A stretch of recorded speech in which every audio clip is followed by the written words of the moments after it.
Pour la municipalité, Madame Duquet et 2 enfants.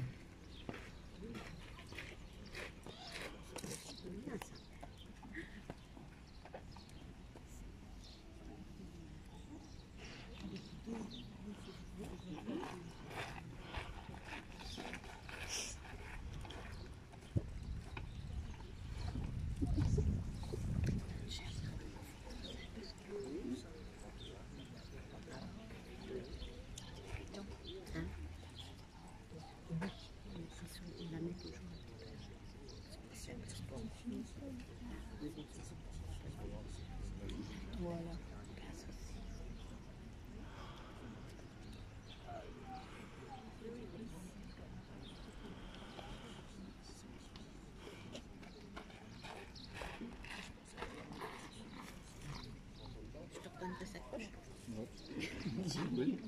Le discours de Monsieur le maire de Clamecy.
Vous m'entendez? Oui. Ouais, c'est bon.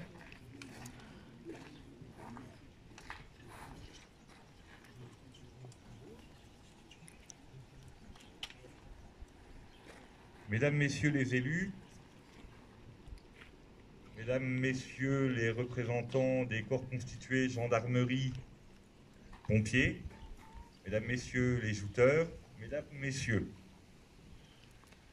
si la révolution de 1789 avait permis d'en finir provisoirement avec l'absolutisme et la monarchie et d'instaurer la Première République pour une période allant de 1792 à 1804, la confiscation du pouvoir par Napoléon, sacré empereur en 1805, puis l'effondrement de l'Empire en 1814, avait permis le retour de monarchies dites constitutionnelles. Deux périodes se succèdent. La Restauration, avec pour roi Louis XVIII, issu de la branche des Bourbons, jusqu'en 1824, remplacé à sa mort par Charles X jusqu'en 1830. Puis la monarchie de Juillet, avec à sa tête Louis-Philippe Ier, non pas sacré roi de France, mais intronisé roi des Français. Il faudra attendre un nouvel épisode révolutionnaire pour que soit proclamée la Seconde République, le 24 février 1848. Après une période transitoire où un gouvernement relativement unanime prend des mesures sociales demandées par la frange ouvrière des révolutionnaires, le régime se stabilise et évince les socialistes, puis se dote d'une constitution.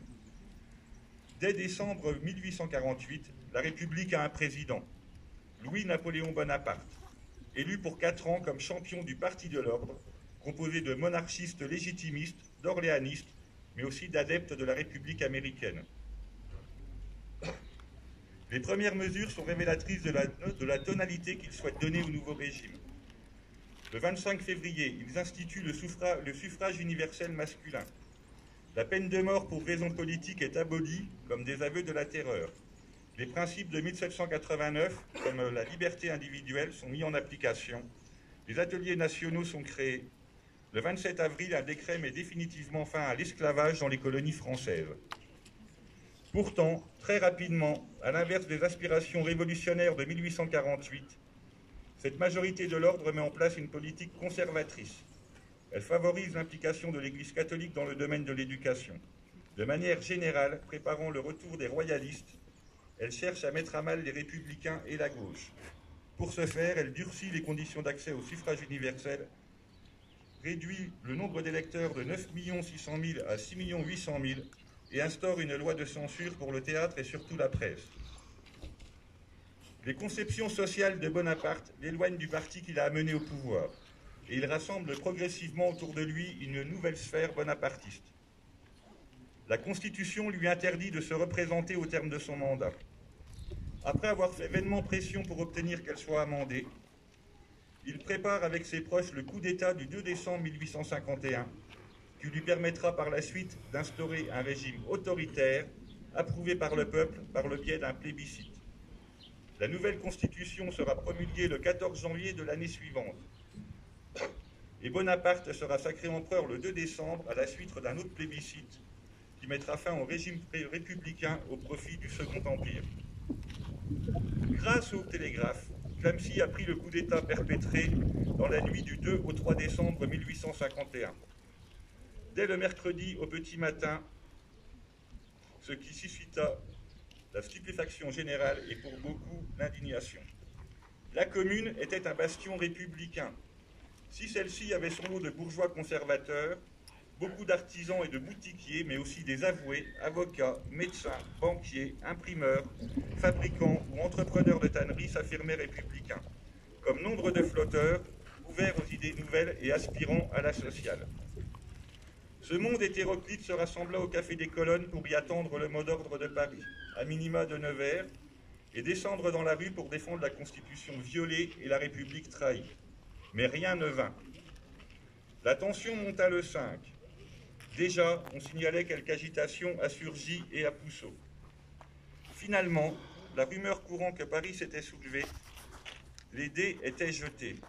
Le soir même, une longue colonne de 7 à 800 hommes, des flotteurs, mais aussi de nombreux artisans et boutiquiers, plus ou moins armés, entraînant avec eux femmes et enfants, s'ébranla, tambour battant, vers la ville haute en chantant la Marseillaise. Son premier objectif était d'attaquer la prison et de délivrer les 11 détenus qui s'y trouvaient, dont plusieurs républicains arrêtés par prévention avant le coup d'État. Affolé, le sous-préfet, sans même avoir le temps de revêtir son uniforme, et le procureur coururent se réfugier à la gendarmerie, à l'entrée du faubourg résidentiel du Cropinçon, où la garnison, ayant reçu des renforts de Tannay et de Varzy, avait doublé. Dans cette atmosphère tendue, la colonne déboucha sur la place du 19 août. Leget, maire, revêtu de son écharpe, et quelques conseillers municipaux tentaient de parlementer avec les émeutiers quand 6 gendarmes armés apparurent au bas de la rue du Marché. Un bref échange de tirs eut lieu, faisant 3 morts, 2 chez les gendarmes, 1 chez les insurgés. 2 gendarmes et 5 insurgés furent par ailleurs blessés. Après cette escarmouche et la fuite des élus municipaux, les insurgés enfoncèrent les portes de la prison, occupèrent l'hôtel de ville et la sous-préfecture désertée. Les Millau, fervents républicains à la tête de la résistance, installèrent un nouveau maire, l'avoué Rousseau. Immédiatement, des barricades furent érigées pour barrer les principales entrées de la ville. Le 6 décembre, armés de fusils et de fourches, arrivèrent les renforts des villages voisins. Ils étaient entre 5 et 6 000 et venaient de Surgy, Pousseau, Entrain, Corvol, Chevroche, Armes, Brèves, Dornecy et même Druy dans l'Yonne. La journée passa dans une extrême confusion. Les Millau attendant vainement les renforts espérés d'Auxerre et d'Avalon où des émissaires avaient été envoyés. Les insurgés montant la garde auprès d'une quinzaine de barricades. En ville, on réquisitionnait le pain, la viande, le vin, la poudre et les balles. On visitait les demeures en exigeant des armes et pour inciter les citoyens à courir en renfort aux barricades. Ce même jour, imprudemment sorti sur le perron de la gendarmerie, le gendarme Bidan, détesté par quelques-uns du fait de sa rigueur jugée excessive, fut pris à partie par la foule. Très vite, la situation dégénéra. Il fut agressé, puis achevé à coups de crosse. Le sous-préfet s'était éclipsé dès le 5 au soir par les toits de la rue de l'Abreuvoir afin de prévenir le préfet et de demander la troupe. Le 6, les gendarmes épargnés s'échappaient de la même manière. L'ancien maire Leget réussit à sortir de la ville barricadée et rencontra le préfet à Prémery, le pressant d'intervenir. Eugène Millau, qui avait intercepté le courrier à son arrivée, comprit que Paris ne s'était pas soulevé et que la province, à l'exception de quelques communes, demeurait calme. Dans ce contexte, la résistance était compromise.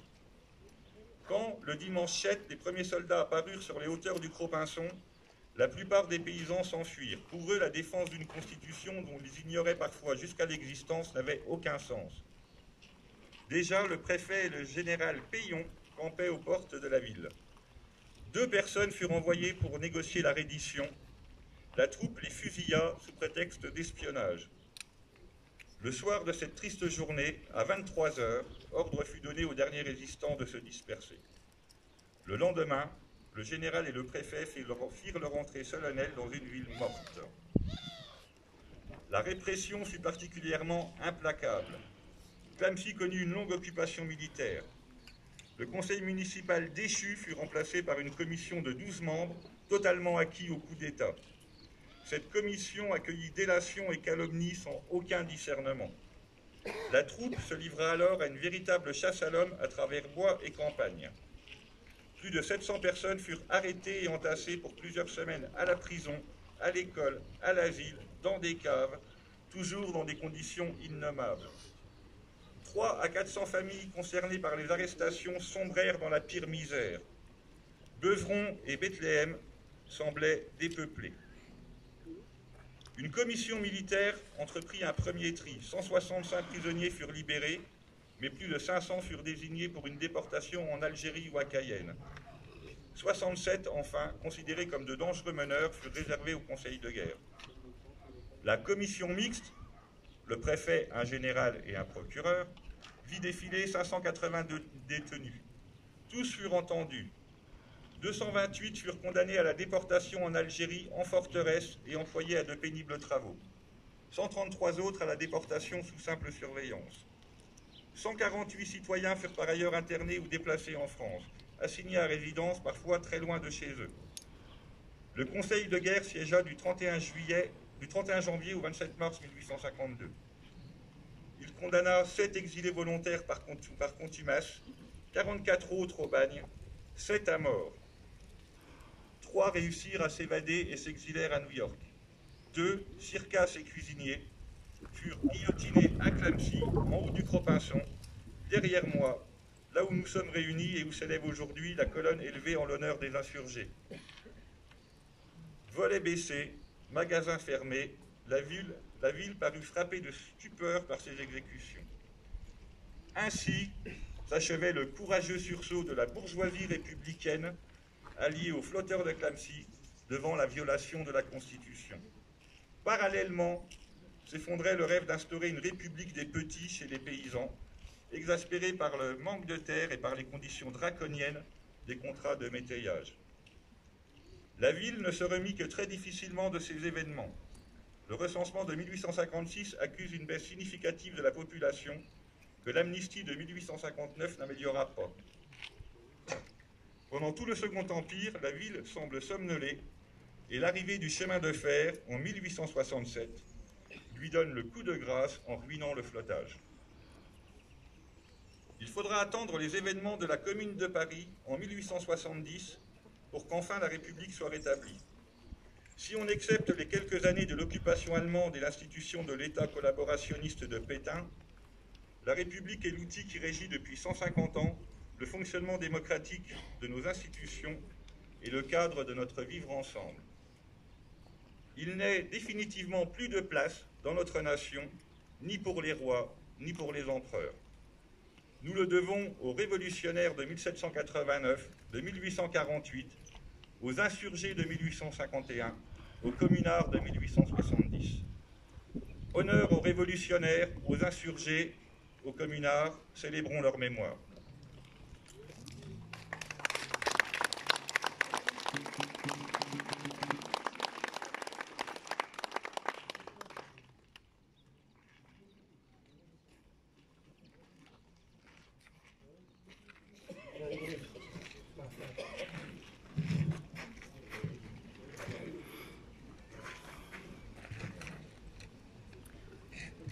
Au mort.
drapeau